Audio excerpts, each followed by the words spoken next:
What up, athletes? Whoop, whoop. All right, let's do this.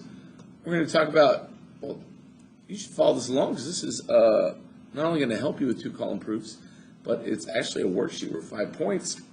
So let's do this. Our learning target is I will complete 2-column proofs. A little on the nose, but hey, there it is. Okay, let's look at this first 2-column proof, right? We got our choices over here, but we'll talk about that in a minute. Let's just look at what we're given. C is the midpoint of segment AB, and B is the midpoint of segment CD. Well, that's interesting. We need to prove that AC is congruent to segment BD. Now let's look. If C is the midpoint of AB, then we know that AC and CB are congruent, right? And if B is the midpoint of CD, we know that CB and BD are congruent. Now you may be already able to see this, but do you notice how both AC and BD are congruent to CB? That means they're going to be congruent to each other as well. But we got to get there. So we can kind of see our line of reasoning that's going to happen here. But let's first see what we have here. We have our givens written down, and it's written down as given. That's the reason. Okay. Now let's look at the next thing we have. If I'm looking right here, again, we need to prove that they're both equal to the same thing. Because if they're both equal to the same thing, what do we know? We know that we can use the transitive property to set them equal to each other. However, before I can do that, I need to prove that AC is congruent to CB. We know that because we know what a midpoint means. But we just did a theorem, right? We just did this. Let me get it up here. The midpoint theorem, what does it say? If M is the midpoint of segment AB, then AM is congruent to MB. Let's use that midpoint theorem. I see right here, AC congruent to CB. So we have segment AC is congruent to segment CB. And we also know that CB segment is congruent to segment BD. So that's our choice right here, right? And how do we know that? Because of the midpoint theorem.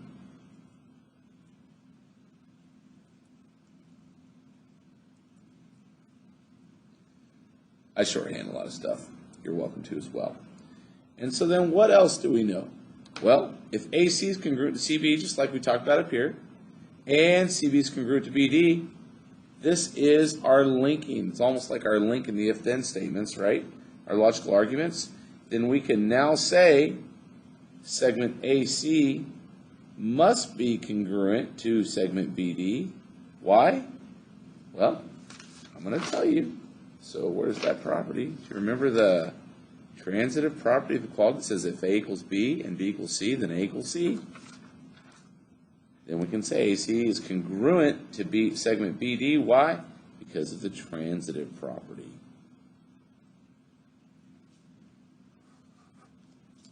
Awesome.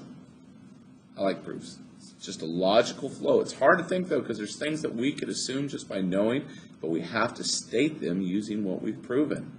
So this is an example of how we just proved a theorem, and we're able to use it now.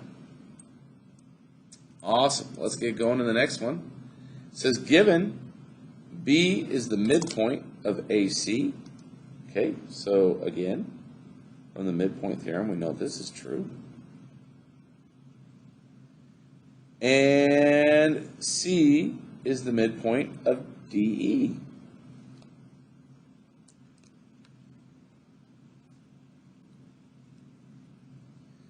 And we're saying, because we're going to get a third color involved here. Now we're going to say AB equals CE. So AB equals CE. Ooh, interesting, interesting. So what are we going to do with that? Well, first of all, we want to talk about BC as the midpoint of AC, of segment AC. C is the midpoint of DC, given. Here's what we know. We know because of the definition of a midpoint that, where am I looking for? Up here, AB. Now, we're not saying congruent. We're just saying the distances. Congruency is a little stronger. Distance and size and all that. But we're going to say AB equals BC. And we know that DC equals CE. We already said that, right? AB equals BC and DC equals CE, right? We know that to be true. That's definition of a midpoint. So we just used our choice up here.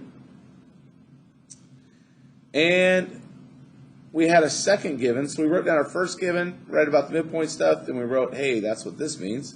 So we know these are equal. And now we use our other given, which says AB equals CE, which is a given, which I've already marked up here. And what does that let us do? Well, if I know that AB equals CE, what do I also know? I also know that my BC equals CE. Now hold on a second. Why would I go here? Okay. Well, I ultimately want to prove that BC equals DC, right? So that means I need to link these two together somehow. Well, if AB, right, is equal to CE, and I just said that AB is BC. So instead of AB, I'm going to substitute. So I'm going to use substitution to substitute BC in for AB. Now BC equals CE. But here's what I also know from this given up here. Don't I know that CE and DC are the same? So I'm then going to, so first I substituted BC for AB. Now I'm going to substitute DC for CE. And look at that. It's like getting those colors on a Rubik's Cube just lined up so you can start lining them up all on one side. This is what we've done. We lined up our BC first, which was the first half of the proof. Then we lined up our DC, which was our second half of the proof. And now we have BC equals DC. And why again? Because of substitution. And we're done because this is what we wanted to prove. All right. This is a lot, man. It's a lot of twisting your brain. We're going to get through this. We're going to go into some different types of proof. We're just doing some entry-level proofs here. That's why we're kind of walking each other through it. That said, peace out.